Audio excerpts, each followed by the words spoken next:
Hello friends, good morning. Welcome to ASTRA, the daily current affairs from the Hindu. This is March 21st, 2023, and we all know that March 21st, 2023 is equinox, right? So this is autumn equinox. So in this context, this is important from geography. So let's quickly discuss about what are the things that we have in today's newspaper as far as the Hindu is considered. So in the front page, Japanese Prime Minister Kishida calls for unified stand on global order. Now we all know that India is holding the presidency of G20 today and Japan is holding the presidency of G7. Both the leaders have come together and they wanted to rebuild, or they wanted to ensure that the global order which was present earlier is not disturbed. Now, why global order is disturbed? We all know that Russia's invasion into Ukraine is one of the biggest threat to the global order.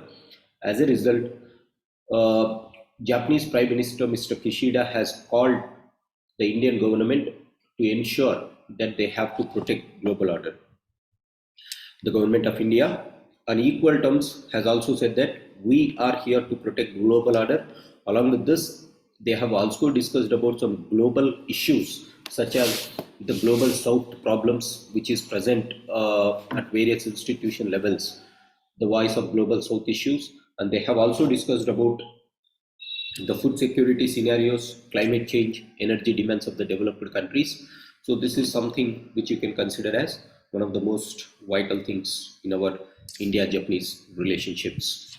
So Supreme Court seeks center stand on plea over governor's delaying bill.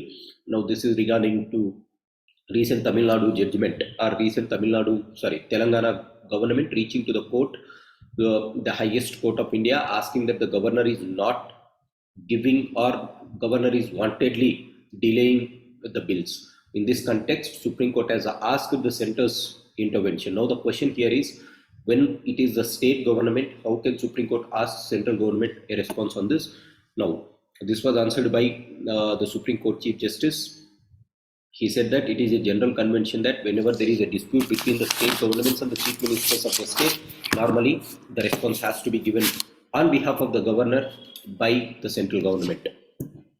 Next, this is in the front page you have. The next one is not much being taken to check food adulteration, says Mayor of Hyderabad. Now, Miss Vijay Lakshmi has said that we have to act vigilant in order to ensure that there is proper food that is available on the roadside eateries. Now, editorials, not a great editorial about it, undermined by religious dominism. No need to read it. So, reverse the hostility. Now, what is this? This is recently in Kerala, just like in Andhra Pradesh yesterday. Both the opposition parties and the ruling parties are fighting in the assembly for some discussions. And the speaker of that Kerala assembly has suspended few of the members of the opposition parties, saying that you have crossed your limitations. Now, where you can write this? So Kerala is an example, Andhra Pradesh is an example, Tamil Nadu is Telangana is an example recently, and most importantly, Parliament of India itself is not having any healthy discussions.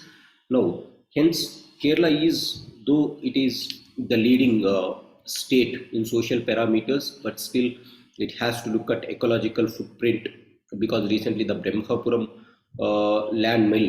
landmine has caught fire, and the second one is there is no proper healthy discussions between the constitutional functionaries inside Kerala. That may be the CMO's office and the governor's office, that may be the speaker's office. Hence, healthy discussion and debate should be extended so that there will be good governance. This is what it is telling. So where you can all write this, how the legislations bodies are functioning in India, that may be parliament as well as the state legislatures of various states. In these contexts, you can write all these statements. Next, cereal solution. Now, cereals, millets.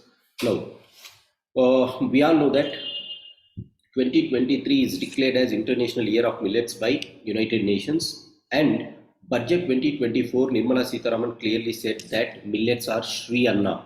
What is Sri Anna? It is best among all the grains. Why it is best among all the grains? because unlike the traditional crops like wheat, rice, which requires huge amount of water and which are not climate resilient, millets are climate resilient as well as they are water resistant crops, drought prone crops. Now, along with this, they also carry high value of nutrition content in them. So, what are the various types of millets that are present? Sorghum, bajra, ragi are strongly linked to Indian dietary solutions. So, this is the diet habit of Indians, and we all know that India is the largest producer of millets in the world. Now, what are the advantages? It is energy dense. It can be produced in arid soils. It is relative to grains such as wheat and rice. It is less susceptible to pests, and it is a superfood got sidelined by Green Revolution. Why it got sidelined? It got sidelined because of the 1960 Green Revolution. As a result, though Green Revolution has helped India in order to become a food surplus country, but it has its own exploitations of groundwater, excessive use of fertilizers and chemicals, and then we have also seen that skewed food grain production and procurement in the country. As a result, sustainable agriculture was a threat because of Green Revolution. These are the advantages and the disadvantages of Green Revolution. Advantages: it produced or it ensured there is food security in the country, but at the same time, it has its own drawbacks. Now, in this context, Sri Anna is going to be very helpful. Now, why this is in news? Recently, Prime Minister of India has said in a conference, global conference on millets, he said that millets are door to prosperity, millets are the cornerstones of nutrition, and millets are the agents to challenge climate change. So you can write this because millets is going to be a definite question this year, and exclusively economic survey has also dealt about this. So you have to focus on millets in prelims as well as in mains. So very important article to be read, and India is the largest producer of millets in the world. Concluding on a high note, in Manhattan, now this was written by T.A. Tirumurthy. Now India has concluded its eighth stint as an observer nation at the United Nations Security Council. So in the United Nations Security Council, we all know that there will be P5 members and 10 non-permanent members who will be elected for 2 years on rotational basis. So far, India has elected 8 times, and India has completed its 8th tenure recently in December 2022. In this context, the ambassador of India has given how his brief stint at this United Nations Security Council is. Now, what are the major problems that the world is facing? Global issues like maritime security, terrorism, even peacekeeping missions and multilateralism and global south are the issues that India has fought. And particularly, India has been the head of 3 committees, that is Taliban Sanction Committee, Libyan Sanction Committee, Counter-Terrorism Committee. So India played a very proactive role in ensuring that there is global order in the country, and it has discussed about some global challenges during its short stint of 2 years term at United Nations Security Council, which was ended in December 2022. Now, the Prime Minister of India chaired for the first time United Nations Security Council meeting in maritime security. We have focused on United Nations Convention on the Loss of Seas as international law is going to be set on maritime activities. Next one is when India is facing its chair, or whenever India is holding its chair, it has seen old conflicts as well as new conflicts rising in Myanmar, Afghanistan, Ethiopia, Mali, Sahel region, and then Haiti, Libya, Yemen, and Ukraine. So all are the things that we have discussed. Now, what are the major things that has happened in the world during these 2 years? In August 2021, Taliban have forcefully seized the power, and they have come to power by demolishing the democratically elected government in Afghanistan. On this, United Nations Security Council Resolution 2593 has been passed.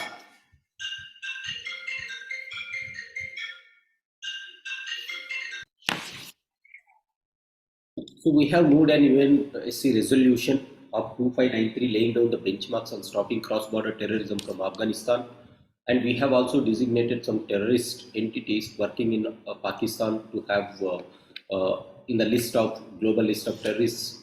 So we have done some humanitarian assistance to Taliban's. We have spoken for the minorities, particularly the women and children in Afghanistan. So overall, we have been focusing on the global issues, which is creating conflict in Afghanistan. Coming to Russia-Ukraine conflict also, India has been very vigilant on this, and India has utilized its chair in order to ensure that there is a peace mediation between the so-called Russia and Ukraine forces. Now, when this war is happening, India has ensured that there is no dearth of oil, food, and fertilizers. And during not only this, India is also using G20 presidency in order to counter this. The third aspect is on terrorism. We have chaired United Nations Council Counter Terrorism Committee, and we brought CTC meeting to India in October 2022. So the 1267 Sanctions Committee of United Nations Security Council, where Abdul Rahman Makki of Lashkar-e-Taiba was declared as a global terrorist, is again one of the key achievements that India has achieved in this last 2 years. And the peacekeeping forces, India has been really contributing to a very greater extent at the global level by supporting or by sending women forces for peacekeeping into war-torn areas, and then by giving or deploying more number of personnel to keep peacekeeping missions in more than in many states. Along with this, during COVID-19, India has shown its humanitarian aid by supplying more than 2 lakh vaccines to all United Nations peacekeeping missions. All this shows that India has historically played a very crucial role, and India has raised a lot of contemporary issues which the globe is seeing. As a result, the 2-year instinct that we had this time is a very fruitful one, and we should be proud of it. So this is one thing that everyone has to follow. Read. Another good article is on the wide disparities in human development. We all know that Human Development Index is given by United Nations Development Program, UNDP. It calculates Human Development Index based on 3 parameters, that is health, education, and standard of living. They will take the geometric mean of these 3. Further, the latest UNDP's Human Development Index report says that India has got a rank of 132 out of 191 countries, and India is still below Bangladesh and Sri Lanka by getting 132 out of 191. Now, this is very ironical because India is the 5th largest economy today, but still in the Human Development Index, we are not that great. We all know that Human Development Index is the index which ranges between 0 to 1. 1 means the higher the number, the higher is the development. Now, what are the major problems that India is unable to achieve it? Before that, what is the regional disparities that is present in the Human Development Index in India? He has taken 2 examples, particularly of Gujarat and Haryana. Gujarat and Haryana are the top or highest state GDP per capita is available here, but that has not translated into Human Development Index. This shows that growth alone cannot translate into development, but it requires conscious efforts of the government in order to convert growth into human development. Now, what is stopping India or what are the challenges for our growth not turning out to be inclusive or lack of sustainable development? The reasons are, first one is huge income inequalities. Top 10% of Indians are holding 77% of the wealth, and as per latest Oxfam reports, the top 1% of Indian rich people are holding around 22% of national wealth. So all this point out that there is huge income inequalities. The second problem is, though there has been health, there has been education services provided by the government, the quality of the services are not to the expected level.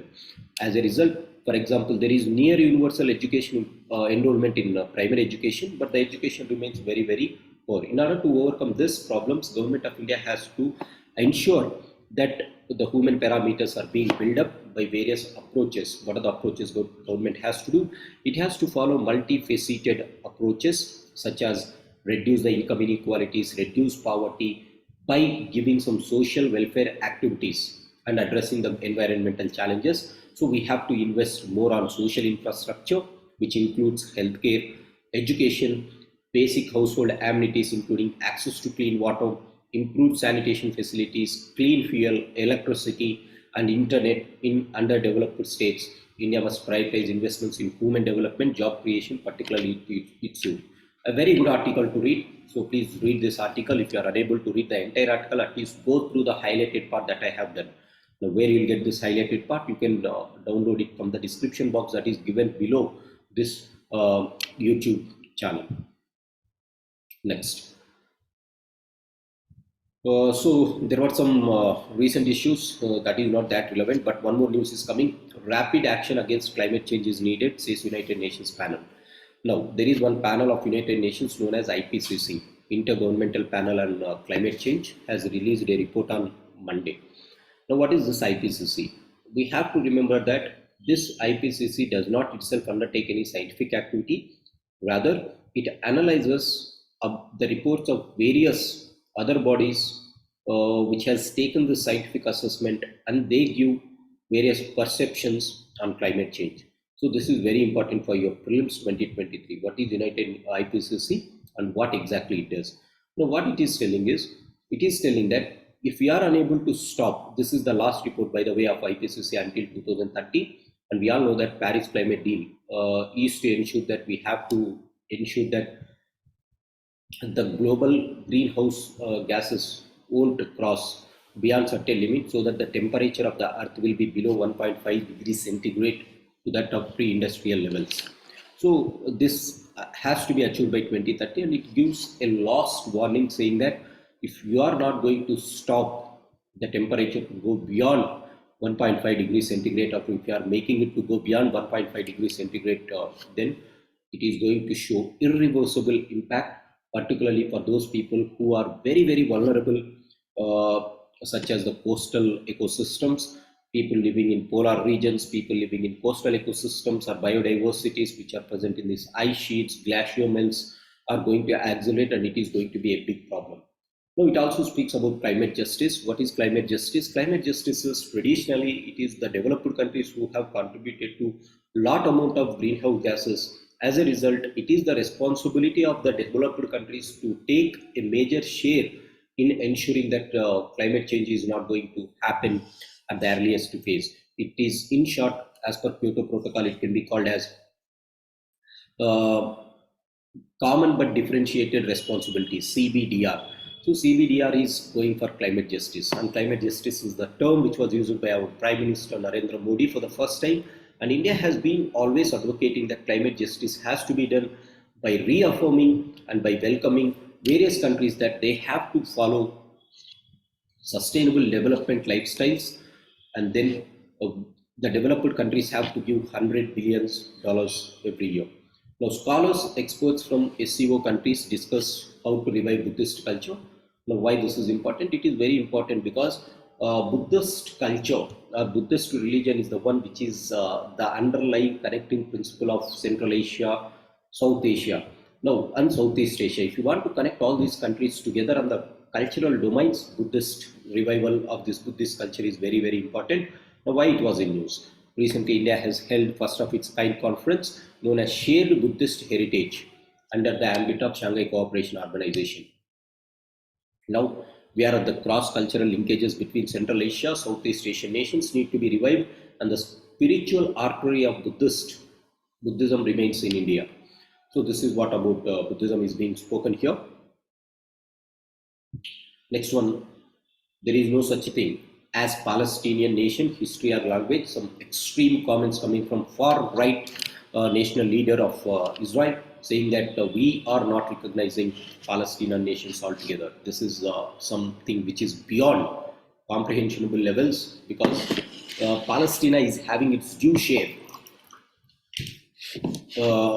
in this Israel-Palestina area, but not recognizing the nation altogether is beyond the global order.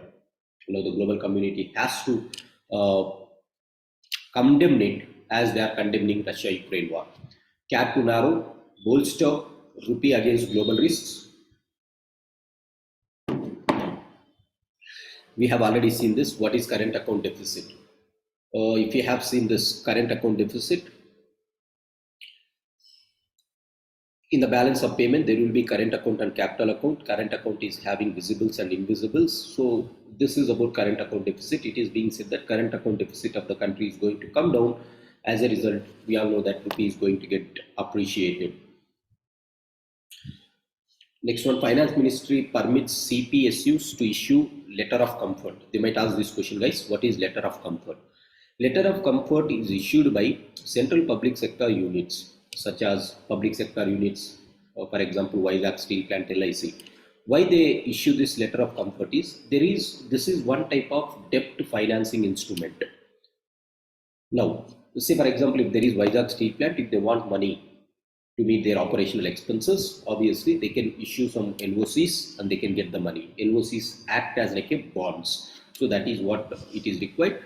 Why? What is the advantage? Obviously, when you get money, you can invest in capital expenditure, working capital needs of the government. So this is what it has. So only these things are important today. The rest of the things are not that great to read as far as UPSC is considered. So just follow this. Thanks for joining. Have a great day.